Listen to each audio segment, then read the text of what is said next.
ನಂಗೊಂದು ಡೌಟ್. ಏನ್ ಹೇಳಮ್ಮ? ಏನ್ ಗೊತ್ತಾ? ಏನಪ್ಪ? ಏನ್ ಗೊತ್ತಾ, ಮದ್ವೆ ಮನೆಗಳಲ್ಲೆಲ್ಲವಾ ಗಂಡ್ಮಕ್ಳೇ ಏನಕ್ಕೆ ಹೆಣ್ಮಕ್ಳಿಗೆ ತಾಲಿ ಕಟ್ಬೇಕು, ಹೆಣ್ಮಕ್ಳು ಏನಕ್ಕೆ ಗಂಡ್ಮಕ್ಳಿಗೆ ತಾಲಿ ಕಟ್ಬಾರ್ದು?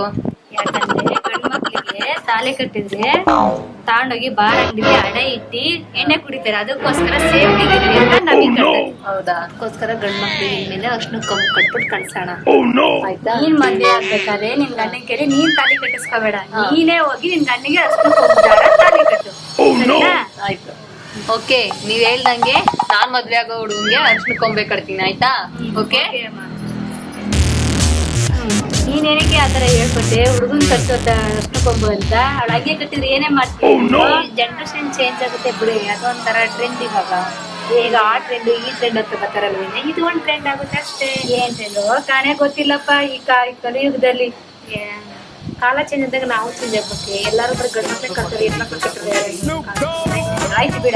ಗಂಡ್ ಮಕ್ಳಿಗೆ ಕಟ್ಟೋಣ ಟ್ರೆಂಡ್ ಆಗುತ್ತೆ. ನೀನ್ ಹೇಳಿದ್ಯಾರ ಹೋಗಿ ಕಟ್ತಾಳೆ ಬಿಡು.